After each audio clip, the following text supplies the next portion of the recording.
नमस्कार, स्वागत है आपका। मैं हूं आपके साथ सपना दीपक मदेशिया। बुलेटिन का आगाज करेंगे हमीरपुर में निर्माणाधीन बस अड्डे का सीएम सुखविंदर सिंह सुक्खू ने औचक निरीक्षण कर निर्माण कार्यों की समीक्षा की। इस मौके पर मीडिया कर्मियों के साथ बातचीत करते हुए सीएम ने कहा कि इस बस अड्डे का कार्य अगले साल तक पूर्ण कर लिया जाएगा। उन्होंने कहा कि धन की कमी के कारण बीते 20 वर्षों से बस अड्डे का निर्माण कार्य लंबित था। प्रदेश के सीएम का पदभार ग्रहण करने के उपरांत उन्होंने संबंधित अधिकारियों को इस बस अड्डे का निर्माण कार्य तीव्र गति से करने के निर्देश दिए हैं। उन्होंने यात्रियों की सुविधा के लिए इस बस अड्डे के धरातल तल को पार्किंग सुविधा के रूप में निर्मित करने के निर्देश दिए। सीएम ने कहा कि राधाकृष्णन राजकीय चिकित्सा महाविद्यालय हमीरपुर को शीघ्र ही लोगों को समर्पित किया जाएगा, जिससे कि क्षेत्र के लोगों को विशेषज्ञ चिकित्सा सेवाएं उपलब्ध होंगी।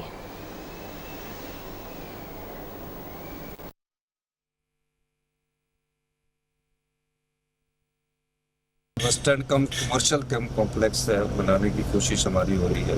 बस स्टैंड तो बन ही रहा है और हमारा प्रयास है कि ये अगले साल तक इसको कंप्लीट करने की हमारी योजना है। 20 साल से ये बस स्टैंड लटका पड़ा था और इस 20 साल लटकने के कारण पैसे की कमी थी, लेकिन जब मुझे मुख्यमंत्री बनने का मौका मिला, मैंने ये पाया कि इस बस स्टैंड को तुरंत प्रभाव से करना चाहिए और बस स्टैंड के साथ हमीरपुर शहर में पार्किंग की सुविधा भी होनी चाहिए।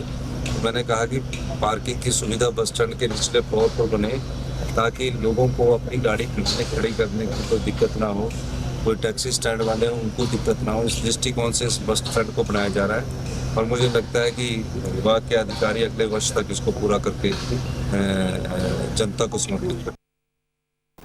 सीएम सुखविंदर सिंह सुक्खू ने धर्मपुर विधानसभा क्षेत्र में आपदा प्रभावित स्थायी स्याठी और अन्य गांव का दौरा कर ताजा हालात की जानकारी ली है। वो आपदा प्रभावितों से भी मिले और उनका दुख दर्द सुना।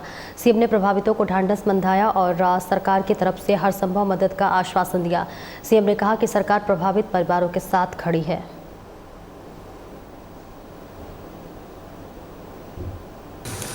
लोंगनी पंचायत में जहां बेहद नुकसान हुआ है, पर खुशी इस बात की है कि रात को ये लोग उठे और 61 लोग जिनके घर इस लैंडस्लाइड में बह गए वो सब सेफ है, बच गए हैं और उनको हमने यहाँ रिलीफ कैंप में ठहरा दिया है।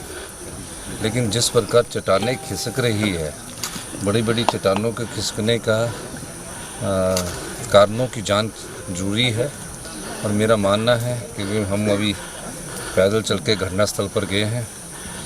इस बारे में हमें अध्ययन करना होगा कि जो चट्टानों के ऊपर घर थे, एकदम इतनी तेज़ बारिश में तकरीबन 20 के घर अब पूरी तरह नष्ट हो गए। अब वो क्यों नष्ट हुए, इस दृष्टिकोण से भी हमें समझना चाहिए। निश्चित तौर पर कहीं ना कहीं क्लाइमेट चेंज का भी प्रभाव नज़र आता है। सीएम सुखविंदर सिंह सुक्खू ने हमीरपुर जिले के नादौन विधानसभा क्षेत्र के अंतर्गत धरेटा में सरकार गांव के द्वारा कार्यक्रम के दौरान जन समस्याएं सुनी और अधिकारियों को जन समस्याओं के त्वरित समाधान के निर्देश दिए। सीएम ने आगामी शैक्षिक सत्र से राजकीय वरिष्ठ माध्यमिक पाठशाला धनेटा में CBSE पाठ्यक्रम शुरू करने के अलावा विद्यालय को एजुकेशन बनाने और विज्ञान विषय की कक्षाएं आरंभ करने की घोषणा की। उन्होंने राजकीय महाविद्यालय धनेटा में BEd और BC कोर्सेज शुरू करने को कहा ताकि स्थानीय विद्यार्थियों को उच्च शिक्षा के बेहतर अवसर सुनिश्चित हो सके। उन्होंने नादौन में नया कृषि विपणन केंद्र स्थापित करने की घोषणा की है। वहीं सीएम ने ऑपरेशन सिंदूर में शहीद हुए अरविंद सिंह और सूबेदार कुलदीप चंद को श्रद्धांजलि अर्पित करते हुए कहा कि इन वीर सपूतों के गांव में इनके स्मारक द्वार बनाए जाएंगे ताकि आने वाली पीढ़ियां इनकी वीरता से प्रेरित हो सके।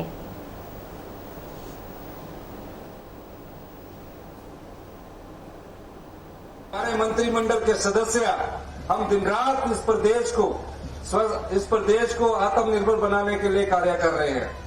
हम तकरीबन मैं खुद 6 या 7 घंटे सोकर प्रदेश की जनता के हित की बात सोचता रहता हूं और सवेरे 6 साढ़े 6 बजे जो सचिवालय में सबसे बड़े अधिकारी होते हैं उन्हें फोन करके बोलता हूं कि आज इस योजना पर हमने कार्य करना है, तो उसके लिए नियम बनाने हैं, तब हम आगे बढ़ते हैं। और मैं ये कह सकता हूं कि 1 साल के भीतर 3 स्टेज पर हम हेल्थ सेक्टर में काम कर रहे हैं। 1 साल के भीतर हम शमियाना को, IGMC को और टांडा को एम्स के बराबर की सुविधा उपलब्ध करवाएंगे, एम्स के बराबर के doctor, staff nurse, paramedical staff उपलब्ध करवाएंगे। हमने 4 महत्वपूर्ण बदलाव कृषि क्षेत्र में ग्रामीण अर्थव्यवस्था को मजबूत करने के लिए किए हैं। पहला, हिंदुस्तान का प्रदेश पहला ऐसा राज्य बना जहां मक्की को स्पोर्ट प्राइज दिया जा रहा है, गेहूं को स्पोर्ट प्राइज दिया जा रहा है। आगे बढ़ेंगे जहां केंद्र सरकार की अमेरिका के उत्पादों पर टैरिफ कम करने की वार्ता चल रही है और अमेरिका से पर आयात शुल्क को 50 से 0 कम करने की चर्चा है, जिसको लेकर कांग्रेस के राष्ट्रीय प्रवक्ता और विधायक कुलदीप सिंह राठौर ने प्रदेश के सांसदों को पत्र लिखकर आयात शुल्क कम करने का आग्रह किया है। राठौर ने कहा है कि केंद्र सरकार ने अगर अमेरिका के दबाव में आयात शुल्क को कम किया है तो हिमाचल का सेब उद्योग तबाह हो जाएगा, वही बागवानों को खुद अपने बगीचे नष्ट करने पड़ेंगे। उन्होंने पत्रकार वार्ता में करते हुए कहा है कि बीजेपी सांसद सेब आयात शुल्क कम न करने के मुद्दे को प्रधानमंत्री के समक्ष उठाए और सेब आर्थिकी को बर्बाद होने से रोके। अमेरिकी सेब मार्केट में आएगा तो हिमाचल का सेब बाजार में मुकाबला की नहीं कर पाएगा, जिससे कि बागवान बर्बाद हो सकते हैं।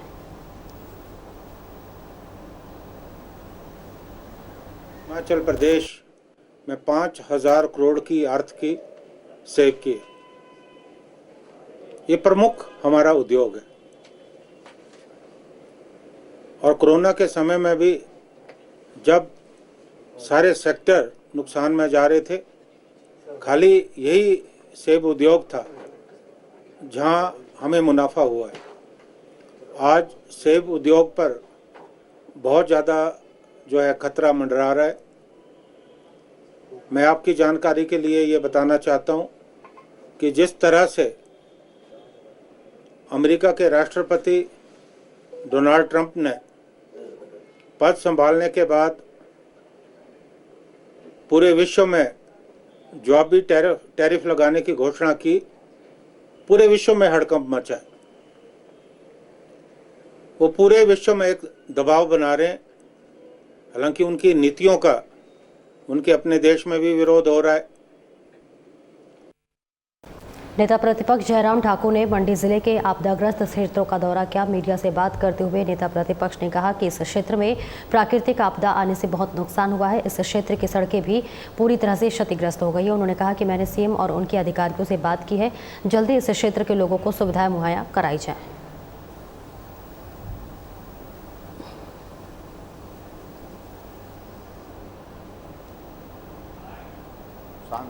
इस क्षेत्र में हुआ है। मैं इस वक्त कुकला के इस गांव के पास हूं, जहां एक पुल जो यहां पर था, जो आने जाने का एकमात्र साधन था, रास्ता था, और जिसको 2002 में बना करके हमने तैयार किया था यहां की जनता की मांग पर, और वो पुल आज यहां नहीं है।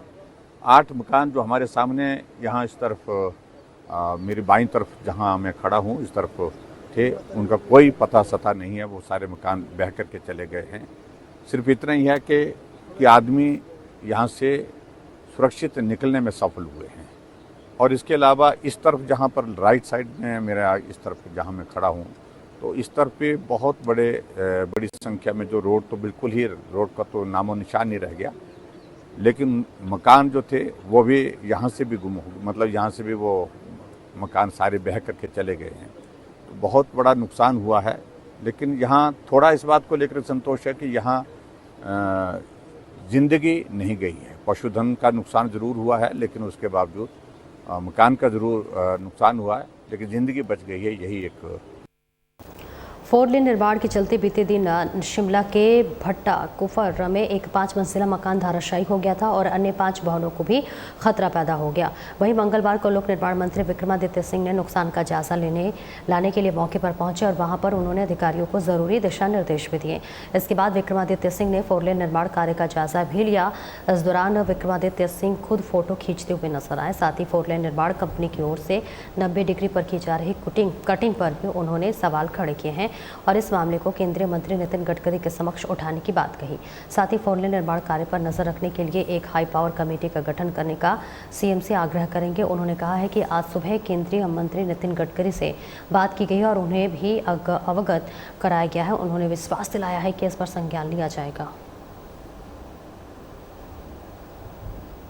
आदमी का तो ये कहना है कि जब ये नहीं, ये जो हमारे शिमला के साथ लगता हुआ इलाका है बटा कुफर का, यहाँ पे जो एक हादसा हुआ है कल, एक 4 मंजिली बिल्डिंग जो है वो गिरी और उससे बड़ा नुकसान इलाके को हुआ है।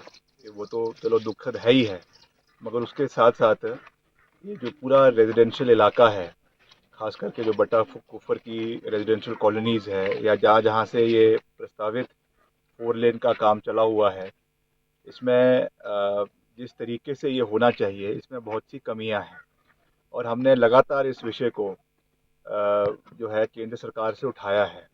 पहले भी जब शिमला से कालका 4 लेन का काम चला हुआ था, उस समय भी ये दिक्कतें वहाँ पर आई लोगों को और हमने उस समय भी ये कहा था कि इससे हमको लेसन्स जो है वो सीखने चाहिए और जो वर्टिकल कटिंग इसमें 90 डिग्री की या 85 डिग्री की 80 डिग्री की कटिंग हो रही है, उसको हमें कम से कम 45 डिग्री पर ले जाने की आवश्यकता है।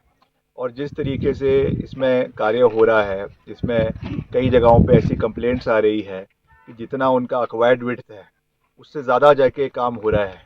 डंपिंग के लिए बेशक उन्होंने FRA करवाया है, जगह जो है डंपिंग साइट्स की बनाई है, मगर जितना उसमें मक उसमें डलना है उससे 3 गुना ज़्यादा मक उसमें डलवाया जा रहा है।